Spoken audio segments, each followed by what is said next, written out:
Welcome to Car Show Live here on NorthcentralPa.com. I'm Drake Donovan. This week's episode is a twofer. We have a car collector and car builder. We welcome John McKinney of McKinney Speed Shop and custom builder Greg Martin of Iconic Rod and Custom to talk about what it takes to build a custom car from the ground up. So let's welcome John and Greg to the show. Hi, guys. How are you doing, Jake? Good to see you. So, John, let me ask you, how did you first come across Greg and get started building cars together with him? Well, here probably about 12 years ago, he actually came into a shop next to me and saw he was doing a lot of body work and stuff. So I walked over there and asked him to do some custom work, and that's pretty much where it started. So, what is your line of work, John? You run McKinney Speed Shop. What sort of things do you do? Well, oddly enough, I'm actually ATV motorcycle repairs is what I mainly do. And then I sell used cars, but the classic cars is a major hobby right now. And Greg, you know, the build that has gotten a lot of attention over the last year is Top Secret. But there were some things that you guys worked together on before that. What are some of the cars that you guys were building before Top Secret came about? Well, the very first thing was a Chrysler 300. And we ended up two-toning it. When he got it, it was a metallic black. And he is an orange freak. He loves the orange and black color. So the Harley colors, basically, I guess that's what it is. So we ended up painting that. And what did we do on that? We put the scallops. Yep. We put on that. Yep. Okay. And it just took off from there. It was kind of one car after another. We started, the next year it was a Camaro. That was a 2010, I think. Yep. He had 105 miles on it when he brought it. Really. And I just kind of looked at him, He said, I got this idea. I want to put ground effects on it. I want to put a custom paint job on it. And gee, we went hog wild on it. I mean, he did a lot of the interior stuff, under the hood and whatnot. And I did the exterior paint work. And it was really odd. I mean, to take a brand new car like that was the first time I've ever been asked to do anything like that, for one. But he took it down to Carlisle to, what was that, the Chevy? GM Nationals. Yeah, the GM Nationals. Actually, I guess when he pulled it into the class that he was supposed to be in, or was going to be in, they kicked him out because it was modified. Yeah. So he went over to the next class that had a bunch of blowers sticking out of the motor and all this other stuff, and he took home first place plus best Camaro. Yeah. At the show. So, yeah. Wow. I got the GM award with that. Yeah. Vice president or something, the GM. Yep. That handed him that award. So he came in Monday and he just kind of looked at me with a blank stare, and he pulled these awards out from behind his back, and it's like, what? It was, that was a proud moment. I was never expecting it, but. Well, Greg, if I could get you to maybe come a little closer to your microphone there. When the idea for Top Secret came up, how did that vehicle originate? You want me to start off? Yeah, you go ahead. You start.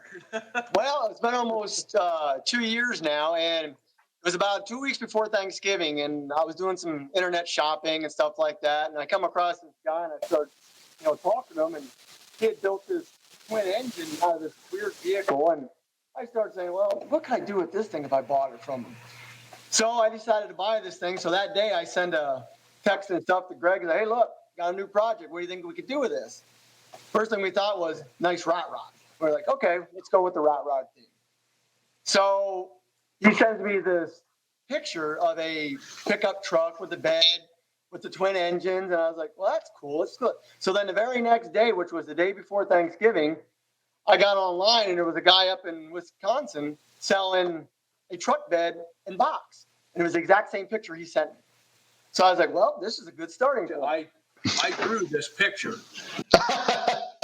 when he sent me that initial picture of this. It was actually a Jeep. The body was made out of wood. Is what this guy used with this 2 engines he had. So, yeah, I drew something up quick, and I took a picture of it and sent it to him, and I said, that's what I come up with. Yeah, it was really strange, because then he found a cab and a bed, which we had to modify quite a bit anyway. But, it just, one thing kind of fell into place right after another. And John, what inspired the military theme of it? Well, that's where it all came together, because when I pretty much got delivered right off the truck, went right straight into the shop, and I was like, well, Greg, here you go. And all of a sudden he was like, you know what? Let's do a tribute to our military. I would never serve, but it was like, I have enough people that are in the military and a lot of stuff that's going on. I said, this is where we need to start. And it was just a basic, tiny little build. The next thing you know, we're coming up with all these different ideas and this and that. And technically, it's really not even completely done yet. We're still going to keep adding. But with the stuff that I came up with and Greg came up with, it just turned into one of the most popular vehicles in this area that everybody loves to see. And it's been a really blessing to be able to build this thing with Greg.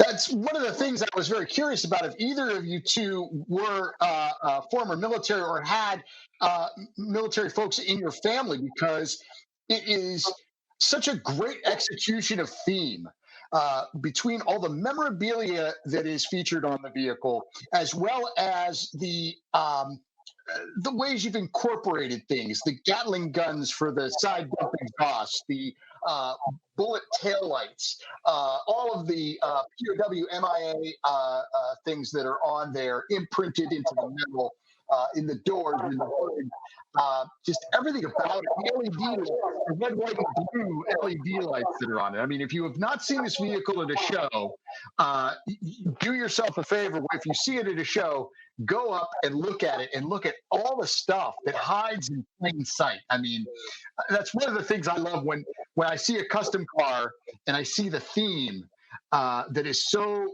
well thought out and carried throughout the vehicle. Yeah, that was one idea. Once we started the theme, it's like the juices were just flowing. I mean, one thing after another that I would come up with or he would think of, it's like, well, let's do this, let's do that. But, I mean, obviously there's a lot of metalwork that went into that. It's all bare metal. I think the seats alone probably took me 60 or 70 hours to do, I would guess, and it was a lot of fun. It's art, and I've always enjoyed art, whether it was drawing or painting or, that's kind of why I get into the automotive field, because there's so much you can do with them if you use your imagination. Yeah. And something, with that picture that just flashed up of the seats, the pinstriping that you have in there. Now, when it flashed away, I saw them as swords. Uh-huh. Was that intentional? Not intentional, no. Okay. That was basically a design for pinstriping with a brush. And what I did, I just took that pattern and drew it on there. And I used a bead roller for most everything, for all the lettering and whatnot. There was different dyes for a bead roller that I would use to make that. Well, it's fantastic. I felt so honored when I came to your shop.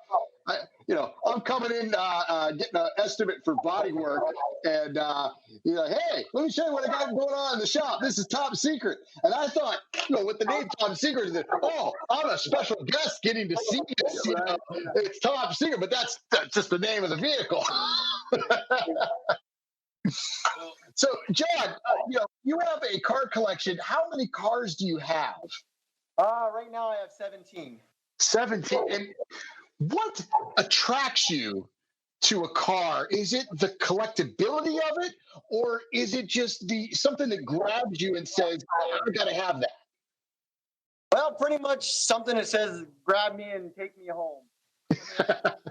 But I'm not partial to any brand, any make, any model, any style, any paint. It's just something catches my eye. It's go to town with it and figure out how to own it. Well, your Camaro's definitely caught my eye. I think I met your wife at the Divine Providence show when we first moved to town years ago. And again, another theme carried through the breast cancer awareness, Susan G. Komen pink ribbon. That's a theme. It's so, I felt, sometimes themes can be a little over the top, but that is so tastefully done with the pink ribbons and the headrests and the pink paint. And it's just the perfect car to have, especially for the month of October. But, the white seats with the houndstooth interior, I thought that car left such a great impression on me, both as a Camaro fan and as someone who's lost a grandmother to breast cancer many years ago. So. Yes, yeah, that car is, especially the Divine show here local in our town, is a big thing for that. But everywhere that car goes, anybody that wants to benefit with that, I make sure I get it there. It touches a lot of people's hearts with that car because, like you said, there's a lot of breast cancer survivors out there that have fought this, and it really hits them, right where it needs to hit them. Mm-hmm. So, speaking of cars, Greg, how about you? What's something that you've had over the years in your car collection? Probably the one that I miss the most that I don't have is a 73 AMC Hornet that my parents had given me when I turned 16. Oddly enough, I had wrecked it the Halloween night in 84, and I rebuilt it better than ever. Of course, when I got it, it only had a 6-cylinder in it, so I had to put a V8 in it. Had the interior all done, and nice paint on the outside. But when I got married, it kind of went to the side, and so I got rid of it. Mm-hmm. Boy, I sure miss that car. I mean, there's always going to be a special place in my heart for AMCs because a lot of my family had those growing up. So. Mm-hmm. And I'll tell you what, that would be a car that would catch my interest. When I go to car shows around here, I'm always looking for the non-Chevy, non-Ford, non-Chrysler. I'm looking for the oddball, not your run-of-the-mill Mustang, Camaro. I'm looking for the AMCs, the Gremlins, the Hornets, the Buick Apollos, those kinds of cars. Right, yeah. Back then, they were a dime a dozen. Yeah. And they rusted away. They weren't, back then you could buy them cheap, but as everything cycles around, and now collectability wise, they're worth some money, but yeah, well, it's rare meets desirable, and just because it's rare doesn't necessarily make it desirable. Right. That's true. That's very true. John, how about you? What's the one that got away? Well, I've had a lot that's gotten away, but probably the one that I had when I was a kid, when I first met my wife, I had a 70 Olds 442 W30 package. Okay. And that was a 4-speed car, and it was very, very fast. And I pretty much sold it because I thought I was going to kill myself in it. But I wish I would have kept that because that car is, it was black with the gold interior, the gold stripes. It was a very nice car. But cool. I guess I wanted to live to where I am now, but now I got all the fast cars again. So. Yeah. And that's always the case with the one that got away. We're so young, we don't have the means to be able to, hold on to something or fix it up, or, because, practicality and responsibility are rule the day. You have to let something go. And, but I've got one too, my 02 Camaro, even though it was a V6. That's a car we got married in. I bought it out of the showroom new. And in fact, I think you can see it's right over my shoulder here. That's the window sticker and everything that's framed up. Oh, okay. Not a car anymore. But, figure back when we were kids, though, our everyday cars were those cars. Yeah, exactly. Into the winter. Yeah. I had an 85 Camaro that I moved back and forth from Penn State. I throw everything I had Christmas break. Wow, I got to throw all the guitars in there, all my clothes. That hatchback was filled up. You couldn't see out the back. I'm using the side mirrors like I'm driving a truck. But I could haul anything in that third gen F body. That car was great. So when it comes around, let's say I do find that '02 Camaro. I know it's registered somewhere in Central Ohio with over 200,000 miles on the clock. What if I was to come to you, and say, Greg, John, I got this car. It's going to need paint. It's going to need body work. It's going to need interior. It's probably going to need a new motor. What happens when somebody comes to you and wants to build a custom car from the ground up? What's the process? What are things that people should be thinking about before they commission a restoration or a custom build? Well, the first thing really should be budget. What kind of budget you have in mind. Restorations can be very misleading. You get into older cars, obviously it's rare to ever find one that was untouched, in the past, all original paint, whatever. Most have had previous body work and some extensive actually done to them, and some of it wasn't as good as others. Until you get that car down to bare metal, you really don't know what you have or what you're working with. So budget-wise, somebody comes to me and says they have this much money they want to spend, but they want the body work done. You must understand that you want to plan a budget, but you want to have some extra money set aside because you could easily exceed that initial budget price. And I know that very well. Yeah.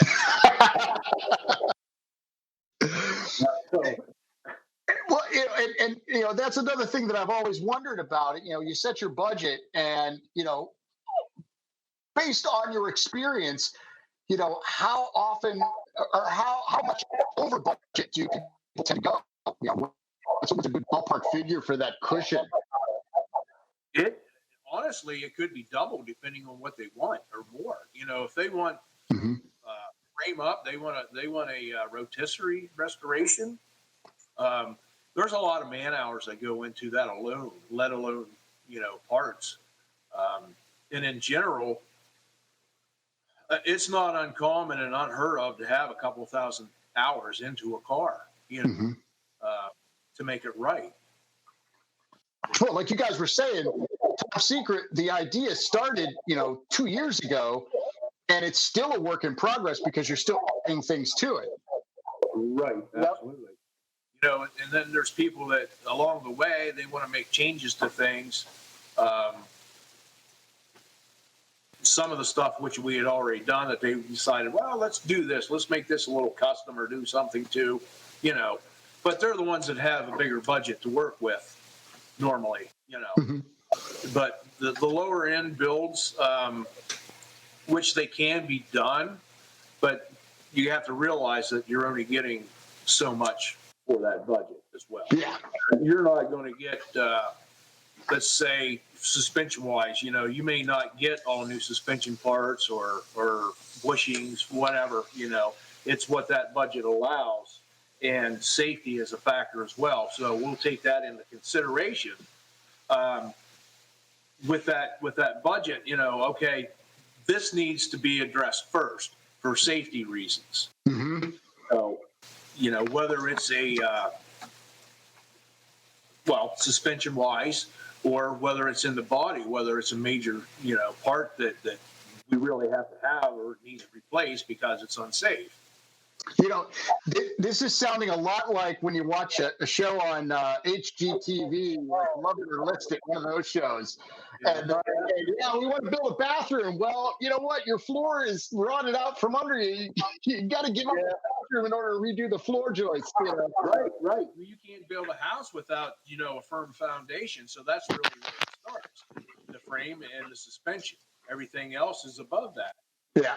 Well, it's just like a lot of these TV shows you watch nowadays. remember when they first started, they used to say, okay, we're selling this car for this amount of money. Well, if you ever watch them now, they never tell you what the cars sell for. Because most of your builders have got $100,000 into these cars. Mm-hmm.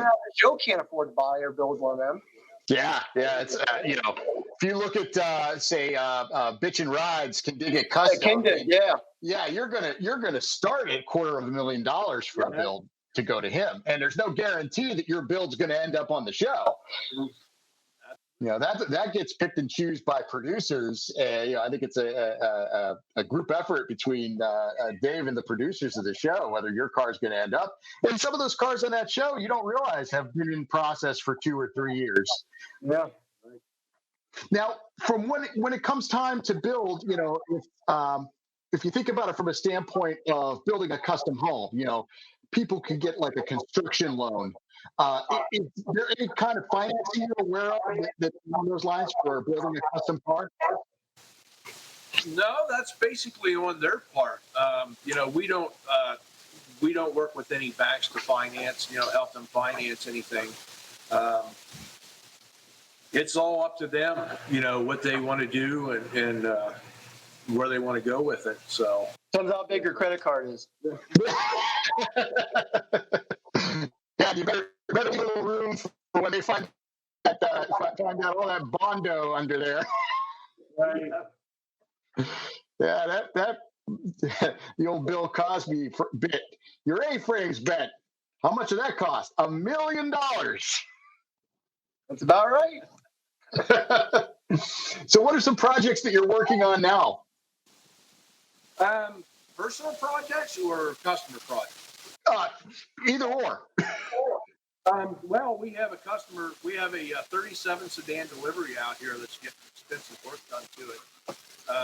It started off as just some rust bubbles he wanted fixed and whatnot, and as I just mentioned earlier, budget-wise, and he wants the stuff fixed right. And this car has been here for 11 months now, I think. But it's getting a major makeover, and when it's done, it's going to be one fine ride. I mean, for one, you don't see many of them. They're getting hard to find, those sedan deliveries. In the 37s especially, that year were pretty rare. Well, they are very rare now.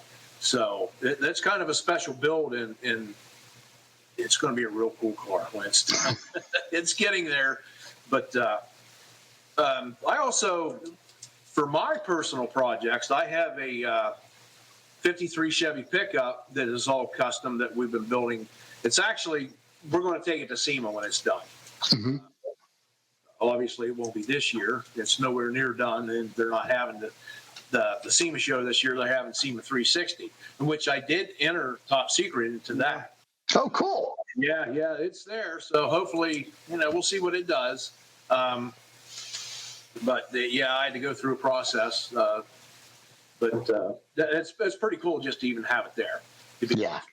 So, and this truck, when it's done, we're going to take it to SEMA. But I also have a ground up, all hand built Ferrari that I've been working on for. Actually, I haven't been working on the car itself that long. Probably it's less than a year. But the research and development to get it to that point took me over 2 years. Okay. There was 32 of these cars, this body style built in 62 and 63. And it is the highest selling car to ever go through auction or private sale. The highest that went through auction was $54.4 million.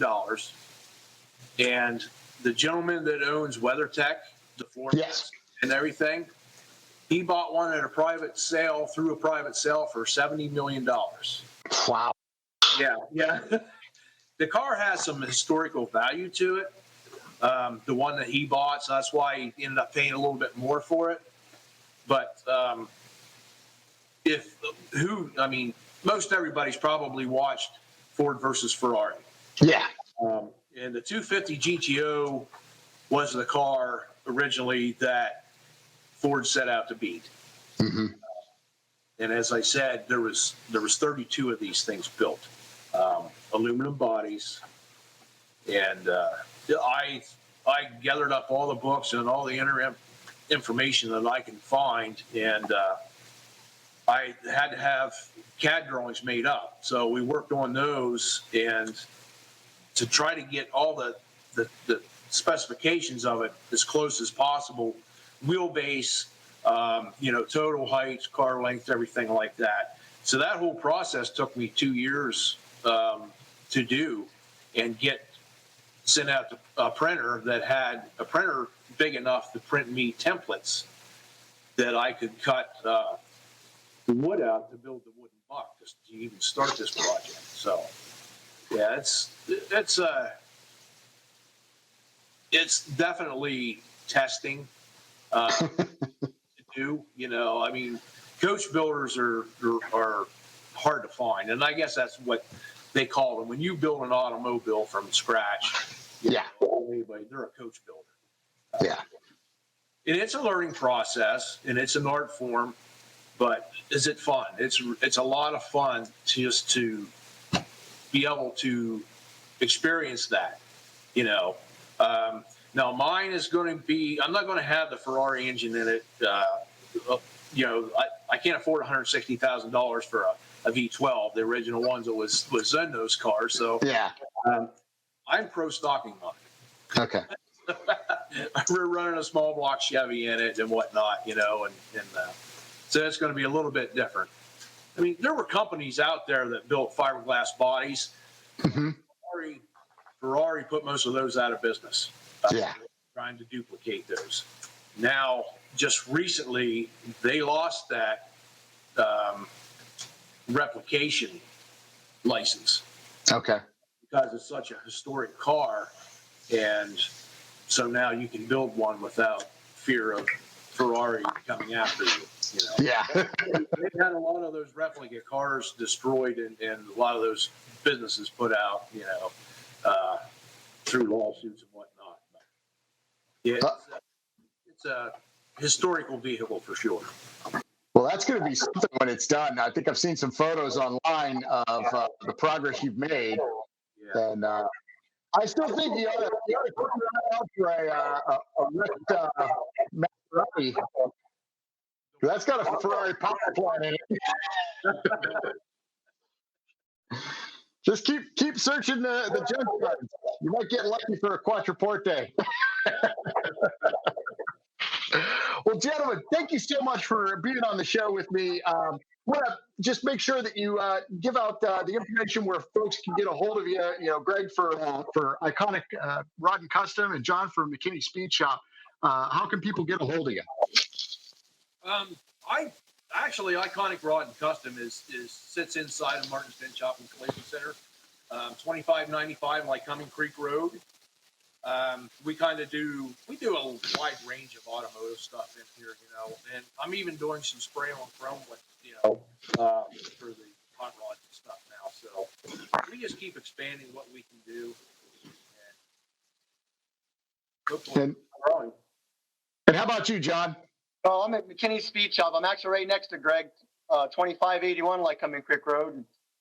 Ain't worried about the classic cars, even EV ATVs or motorcycles worked on, or sleds or UTVs. That's my main business. So if we need a used car, hop in, I'll help you. We're getting into that season with hunting season and outdoors stuff, in the fall, getting out on the trail and going to camp. So the side-by-sides and the dirt bikes and everything, you're going to be needing repairs and getting them ready for the season here. You need to get to the woods. All right. Well, the corporate neighbors there on Lycoming Creek Road, John McKinney of McKinney Speed Shop, Greg Martin of Martin's Den Shop, and Iconic Rod and Custom. Thank you both so much for joining me today. Thanks, Drake, for having us. Thanks, Drake. Appreciate it. As we reach the end of the car show season, a lot of charities have benefited from proceeds raised by shows are really hurting for funding in their absence this year. So I want to partner with local car clubs and help people get some funding for their pet charities of different car shows. Now through December 31st, 2020, we're going to offer up 50% of our net profits for car show life apparel, car art, and our line of custom designed car show boards. Now, these can be found at carshowlife.net. They make great gifts, especially when you personalize them with your own ride. It's a great way also to enjoy your ride all winter long while it's safely tucked away in the garage. So to all the clubs in our region, North Central Mustang Club, Mopar Muscle of Central PA, Susquehanna AACA, Susquehanna Corvettes, Keystone Cruisers, Northeast PA Cars and Coffee, Central PA Street Machines. Let's work together to try to help your club charities and spread a little cheer this holiday season. And finally, if you are a car collector, custom builder, an enthusiast at any level, we want to hear from you. You have a car with a great story behind it? Let us know for a chance to be featured as a Car Show Life Ride of the Week. You can follow me on Facebook and Instagram at Car Show Life Back in Hood Up. And you can email me directly at info@carshowlife.net. And you can always leave a comment here on NorthcentralPA.com. My thanks to Phoebe Freer at NorthcentralPA.com for her assistance and everyone there at North Central PA Media. Big thank you to my guests, John McKinney and Greg Martin. I'm Drake Donovan. Go out and live the Car Show life back in Hood Up.